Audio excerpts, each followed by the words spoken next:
Un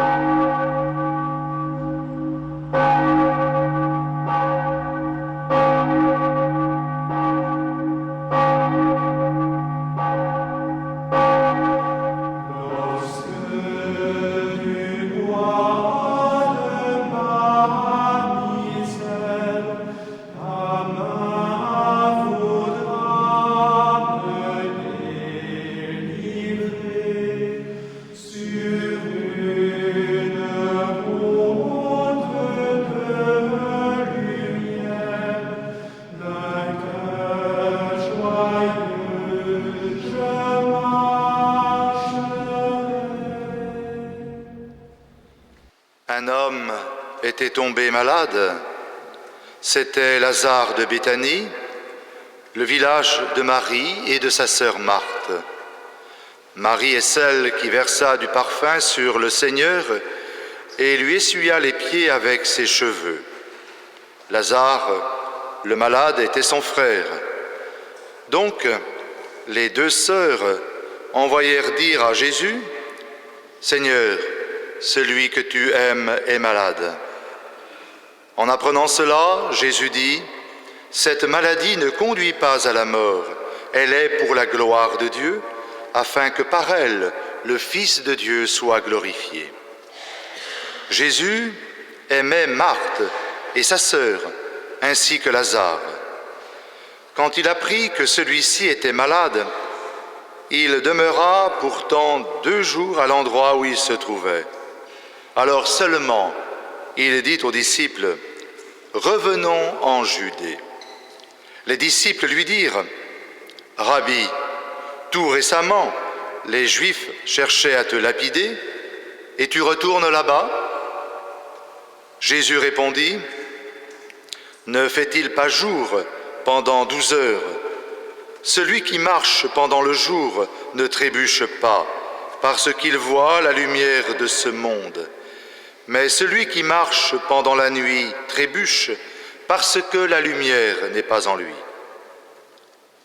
Après ces paroles, il ajouta, « Lazare, notre ami, s'est endormi, mais je m'en vais le tirer de ce sommeil. » Les disciples lui dirent alors, « Seigneur, s'il s'est endormi, il sera sauvé, car il pensait que Jésus voulait parler du sommeil, tandis qu'il parlait de la mort. » Alors Jésus leur dit clairement, « Lazare est mort, et je me réjouis de n'avoir pas été là à cause de vous, pour que vous croyiez.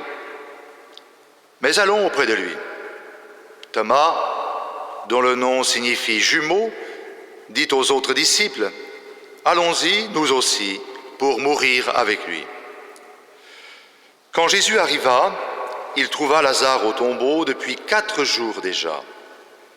Comme Béthanie était tout près de Jérusalem, à une demi-heure de marche environ, beaucoup de Juifs étaient venus manifester leur sympathie à Marthe et à Marie dans leur deuil.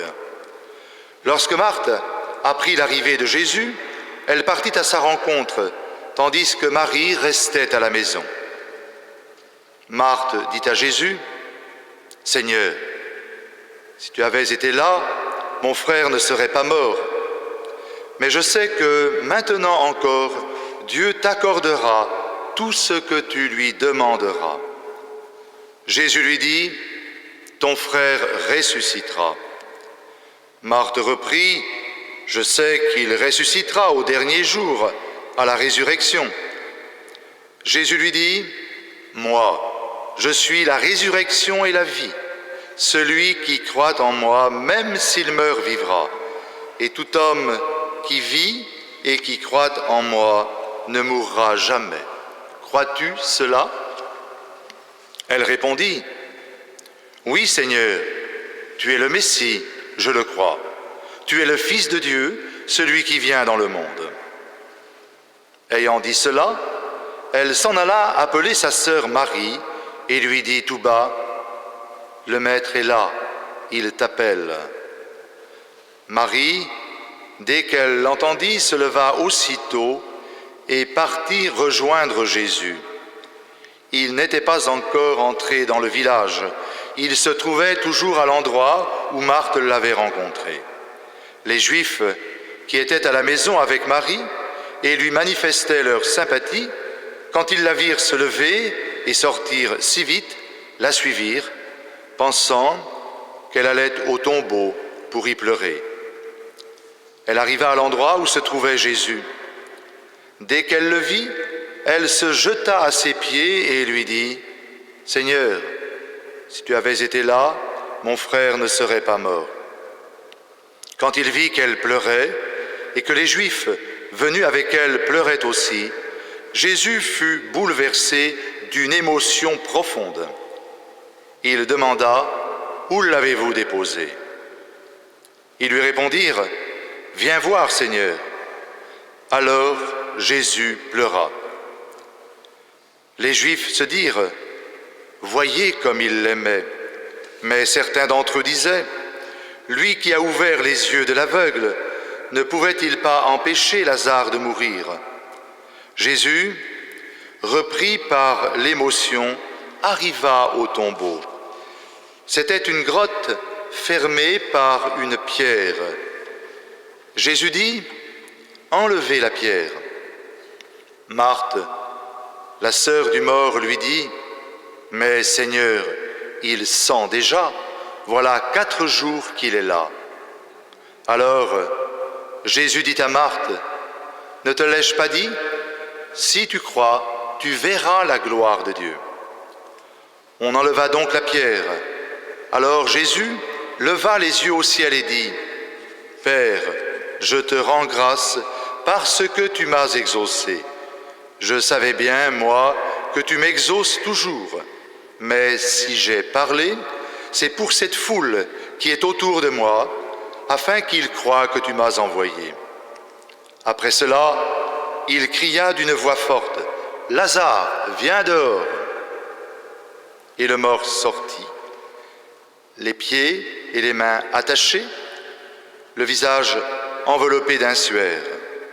Jésus leur dit, « Déliez-le et laissez-le aller. » Les nombreux Juifs qui étaient venus entourer Marie et avaient donc vu ce que faisait Jésus, crurent en lui.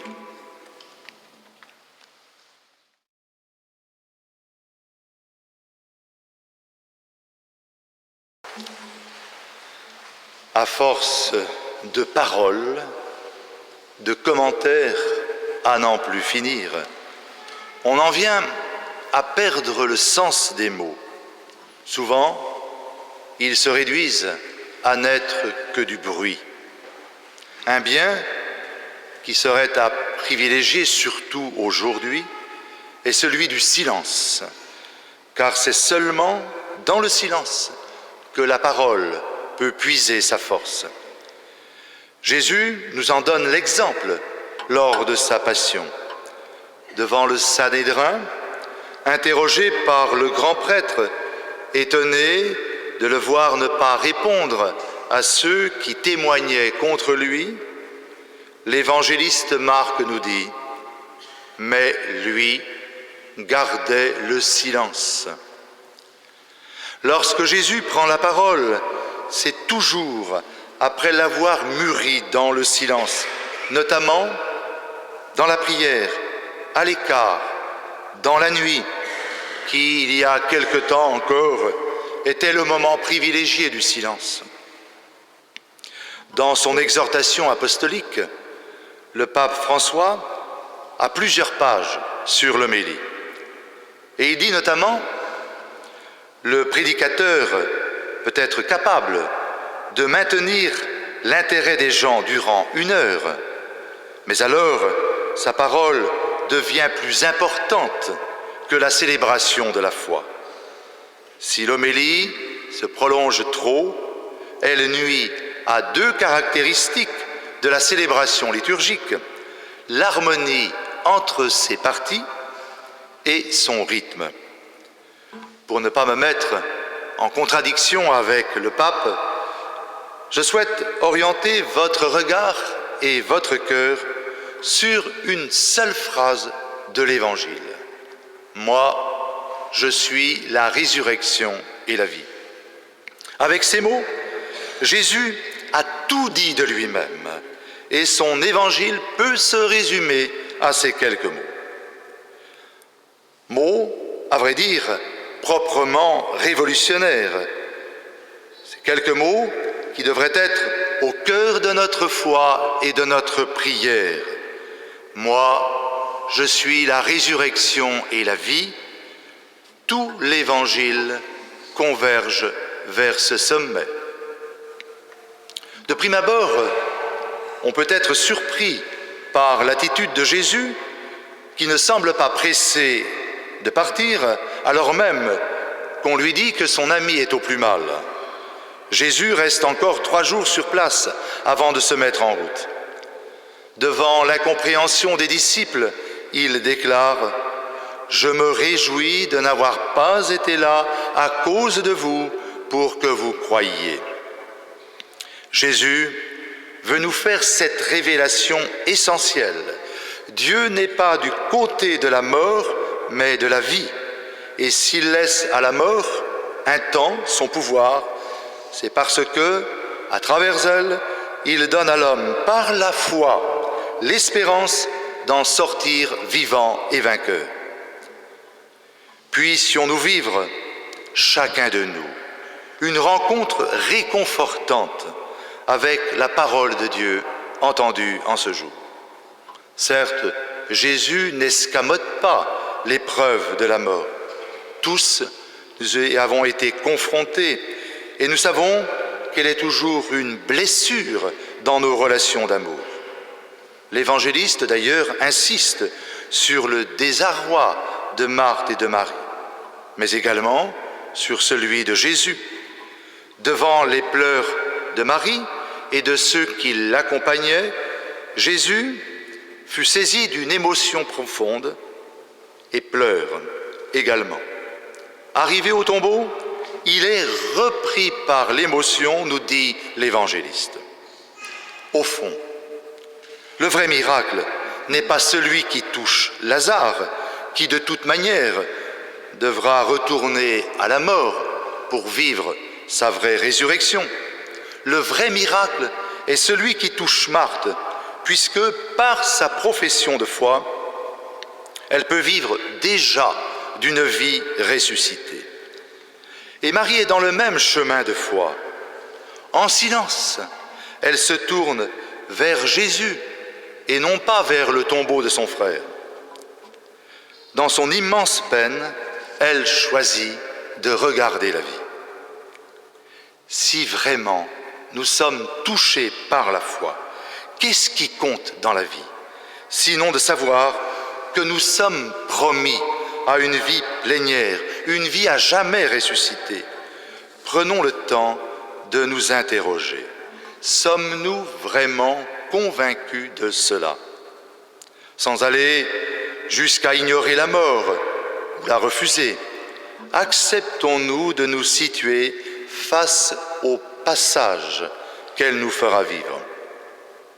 Mais attention, ne résumons pas la mort dans le dernier souffle rendu, même s'il est très impressionnant lorsque nous y sommes confrontés.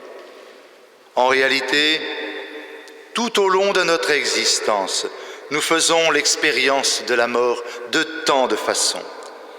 Et la manière dont Lazare sort du tombeau en est pour moi la parfaite expression symbolique.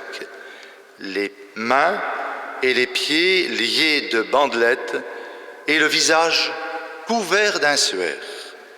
Il y a tant de manières de se lier, de s'aliéner même, tant de manières de nous couvrir d'un suaire qui peut être comme le masque de la mort que nous nous sommes faits pour nous protéger des autres ou pour nous montrer différents de ce que nous sommes.